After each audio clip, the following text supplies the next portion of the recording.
Hello everyone, welcome to English draw.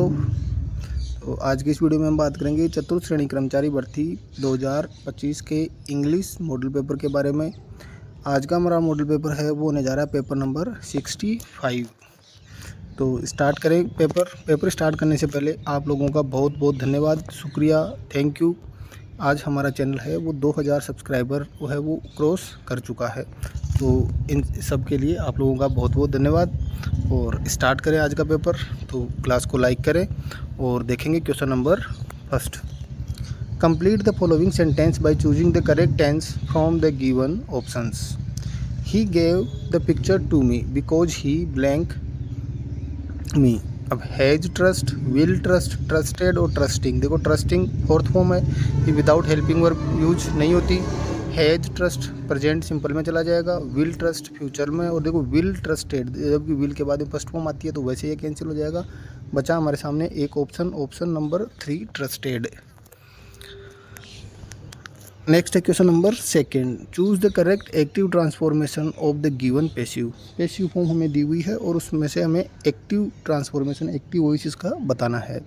There is no scope to be late. There is no scope to be late. Option है there is no scope to late. Late से question start नहीं होगा। Let me have soaps, ये भी नहीं होगा। Soaps are there to be late, there का भी यहाँ पे यूज नहीं होगा। तो यहाँ से हमारे सामने एक ऑप्शन बचा है, option 1। There is no scope to be late का पैसिव वॉइस एक्टिव वॉइस हो जाएगा there is no scope to late. Next है question number 3। Choose the correct active transformation of the given passive. Passive voice हमें दिया है notice was taken down, और इसका हमें एक्टिव वॉइस बताना है। अब देखो पैसिव से एक्टिव हो या एक्टिव से पैसिव हो, अगर हमें टेंस की टेबल पता है कौन सा टेंस किस में चेंज होगा तो इजीली हम कर सकते हैं। यहाँ पे दिया है वॉज वर्ब के साथ में थर्ड फॉर्म। अब वॉज वर्ब पैसिव वॉइस में कब आता है, जब एक्टिव वॉइस में हमें कौन सी फॉर्म दी हुई हो, सेकेंड फॉर्म। अब देखो ऑप्शन दे टुक सेकेंड फॉर्म दी हुई है, हैज दिया हुआ है, विल दिया हुआ है, नन ऑफ द अबव दिया हुआ है। इसका मतलब ऑप्शन 1 है वो हमारा करेक्ट आंसर हो जाएगा।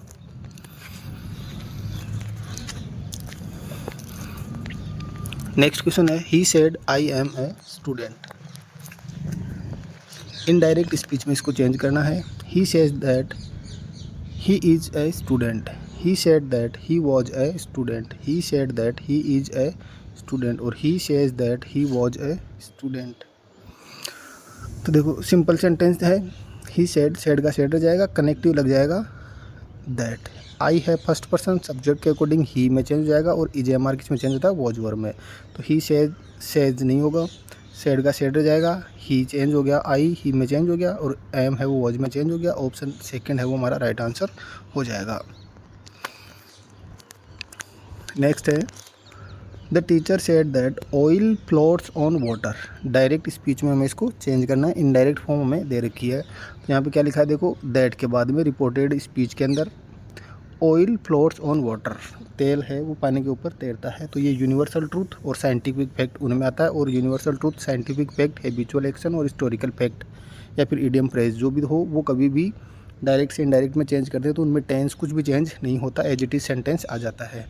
तो द टीचर सेड दिया हुआ तो सेड का सेड रह जाएगा, और ऑयल फ्लोट्स ऑन वाटर यहाँ पे सेज दिया, यहाँ सेड, और देखो फ्लोट को फ्लोटेड में चेंज कर दिया, और यहाँ पे सेज दिया हुआ। इसका मतलब तीनों ऑप्शन कैंसिल हो जाएंगे, ऑप्शन 1 है वो हमारा करेक्ट आंसर हो जाएगा। नेक्स्ट है eat blank banana every day to keep yourself healthy. Eat blank banana every day to keep yourself healthy. Option है द, एन, जीरो आर्टिकल या फिर ए। वो ईट ए बनाना कि एक बनाना खाने से अगर आप एवरीडे एक बनाना है वो खा रहे हैं तो आप हेल्दी रहेंगे, तो ए का यूज यहाँ पे हो जाएगा, क्योंकि बै का बनाना में बै का साउंड आ रहा है, कॉन्सोनेंट साउंड है, तो ए का यूज हो जाएगा। नेक्स्ट है question number 7। There is blank milk in the glass, you can use it to make tea. देखो मिल्क दिया हुआ है तो एन ही तो आएगा नहीं यहाँ पे, और नो भी नहीं आएगा। अब बचा there is milk in the glass, कि ग्लास में दूध है और उसको यूज करके तुम क्या कर सकते हो, चाय बनाने में कर सकते हो। इसका मतलब दूध इतना है, पर्याप्त है कि हम चाय बना सकते हैं। तो इसका मतलब ए लिटिल का यूज नहीं होगा। बचा क्या, मतलब लिटिल का नहीं होगा, ए लिटिल का यूज हो जाएगा। तो there is a little milk. Next है question number 8, fill in the blank spaces with the correct determiner. Determiner का यूज करना है। Wood this table is made of is oak, कि इस टेबल में जो वुड यूज की गई है वो किससे बनी हुई है, ओक। तो किसी स्पेसिफिक थिंग के बारे में, वस्तु के बारे में बात करें तो उससे पहले कौन से आर्टिकल का यूज होता है, आर्टिकल द, ऑप्शन 1। नेक्स्ट है question number 9, choose the correct option.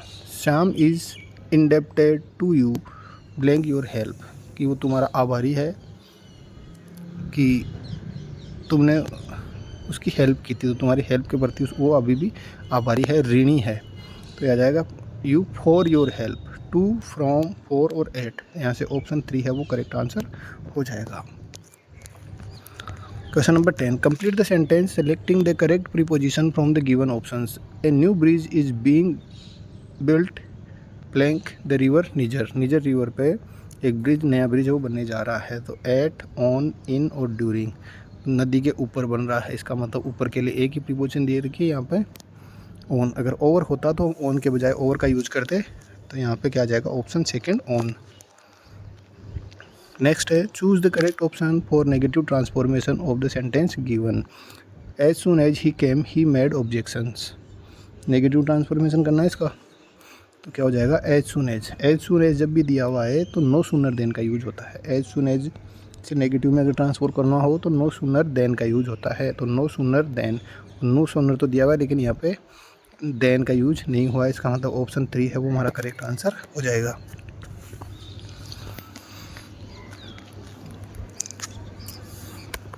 Next question number 12, fill in the blank with correct option. He gave a lot of good advice. Advice as नहीं होता। अब देखो advice और advice, एक तो है इनमें से नाउन, जो एडवाइस है वो तो क्या है, नाउन। तो नाउन है तो वो ऑब्जेक्ट के रूप में यूज हो सकती है, और एडवाइस है सलाह देना, ये है वर्ब। तो वर्ब यहाँ पे नहीं आएगी क्योंकि यहाँ पे ऑलरेडी हमें वर्ब दी हुई है। तो बचा क्या, ऑप्शन ए सलाह। नाउन का हम यहाँ पे यूज करेंगे एडवाइस, जिसमें सी दिया हुआ है। और ये क्वेश्चन बहुत बार एग्जाम के अंदर पूछा जाता है, एडवाइस और एडवाइस में से। Next question number 13, choose the correct English translation of the following sentence. अभ्यास मनुष्य को योग्य बनाता है, practice makes a man perfect है। ऑप्शन ए है वो हमारा यहाँ से डायरेक्ट राइट आंसर हो जाएगा। देखो practice makes a man, an, man से पहले एन नहीं आएगा, और यहाँ पे देखो प्लूरल फॉर्म दे रखी है, प्रैक्टिस मेक नहीं आएगा, मैक्स आएगा। Practice makes man perfect. Next है question number 14, choose the correct Hindi translation of the following word. Affidavit. Affidavit का हमें हिंदी ट्रांसलेशन बताना है। धर्मपत्र, वसीयतनामा, शपथ पत्र और अभियोजन स्वीकृति। तो एफिडेविट को हिंदी में क्या कहा जाता है, शपथ पत्र, ऑप्शन 3। नेक्स्ट है nothing but trees blank seen. Nothing but trees, option है is, are, is, were or none of them. None of them तो होगा नहीं, वर और आर। देखो यहाँ पे प्लूरल दिया हुआ है, और हमें ऑप्शन में भी ब्लैंक से पहले भी क्या है, ट्रीज। लेकिन ट्रीज के अकॉर्डिंग वर्ब का यूज नहीं हुआ क्योंकि ट्रीज से पहले क्या आ गया, नथिंग बट। और जब भी nothing but plus plural verb आए तो हमेशा सिंगुलर, मतलब प्लूरल सब्जेक्ट आए तो सिंगुलर वर्ब का यूज किया जाता है, क्योंकि ये प्लूरल है वो इसकी वजह से हट जाएगा, क्योंकि यहाँ पे क्या लिखा है, नथिंग बट। तो यहाँ से क्या हो जाएगा, सिंगुलर वर्ब दे के इज, ऑप्शन 2। तो ये था आज का हमारा paper. Thanks for watching and thanks for 2000 subscriber also.